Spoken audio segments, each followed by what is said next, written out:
Hey, my name is John, but people call me Narwhal, and I'm currently watching through every single superhero movie ever made. I had never seen any of them, and I decided I was going to go one by one, starting from 1978, and watch them all, and today we have finally made it to Superman Returns. This movie was just incredibly average. This movie came out when I was 8 years old, which is literally the prime of my superhero life. Like, if I was a kid that enjoyed superheroes, this would have been like the pinnacle time for a big movie to come out, and I somehow recognized absolutely nothing about this movie, the actor, any scenes from it. Like, I literally have not seen anything from this somehow. You know, with like The Dark Knight and Iron Man, although I haven't watched the movies, I've seen clips and I recognize who's who, and I'm like, oh yeah, that's that scene from Iron Man. But holy shit, this movie is so forgettable. No wonder no one talks about it. It wasn't the worst thing in the world, it was just incredibly average, I would say. The thing about this movie is that when it did show actual Superman-y type stuff, it was kind of sick. Like when he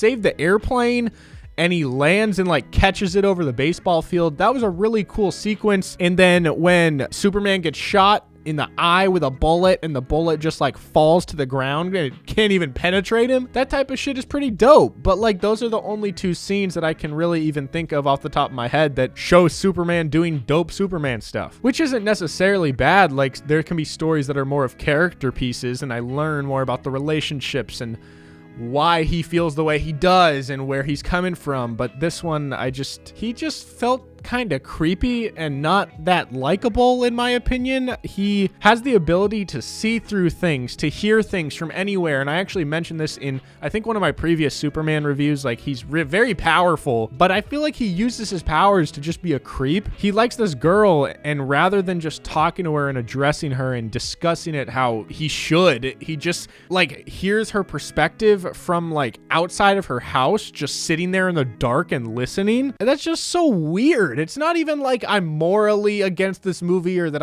it's some big thing. It's more just that it's just weird. He just kind of seems like a weirdo. However, I did enjoy the dynamic and the relationship between him and Lois. I think that's her name, Lois Lane. I could be wrong, but I'm pretty sure that was her name. You guys have to keep in mind, I've literally never watched any of these, and so like the characters mean nothing to me. So I'm still just kind of learning as I go. I'm a sucker for like love stories and just dramas that involve like, you know, difficult love scenarios where you're in love with someone but you can't be with them for whatever reason. And in this case, he's a superhero, and that's an interesting, you know, philosophical question. Like, if you are married to someone and you don't really truly fully love them, but they're good to you and they treat you well and you have a good family, should you stay in that? If everything's great but you just don't feel that certain thing, or do you go with someone where you feel that special connection, but your lives are so different? You're literally different species. Like, I don't know. I think that that's a really interesting discussion to be had, and I think that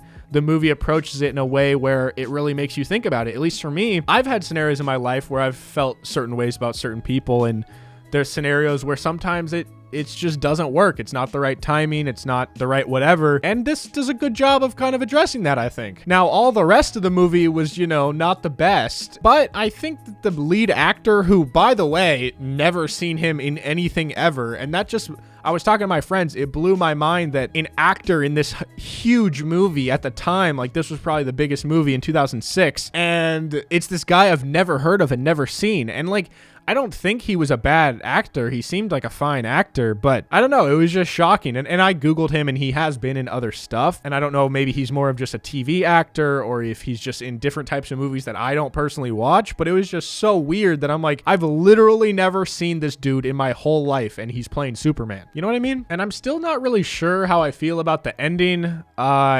I don't know. It's tough because Superman doesn't end up with Lois, and he kind of just flies away. But I don't know, like, should you want them to be together, or should you want, you know, because Lois's husband, I forget his name, but he's a good guy too. And he proved throughout the movie that he's trying to be a good person and that he cares about Lois and that they have a good family. And so you're kind of torn because you want her to be with both of them. And maybe there could be a spinoff where, like I said with my Batman review from probably a week ago or so, maybe they start, you know, a threesome couple where it's all three of them You know, Batman can fly both of them on his shoulders. I don't know what would happen. Maybe we turn this into a parody. Maybe we turn this into... I don't know what this could be, but I feel like there's something in there where Superman, Lois, and Lois's husband, whatever his name is, where they team up because they all seemed like cool people. You know what I'm saying? When I watched that, I never felt like I disliked any of them, which is good, I think. I don't know where I'm going with this. Overall, this movie was a 5 out of 10. Probably won't watch it again, at least for a long time, but it's something, you know, you could throw on if you're stoned with the boys and you're like, oh, yo, you remember this old Superman movie from when we were 8? Except I feel like no one would remember it because I feel like it's never talked about ever. But that's all I really have to say about it. In 2 days, I will have the review for the first Blade movie up, and I won't say much right now, but be on the lookout for that because Blade was pretty cool. But anyways, thank you so much for watching.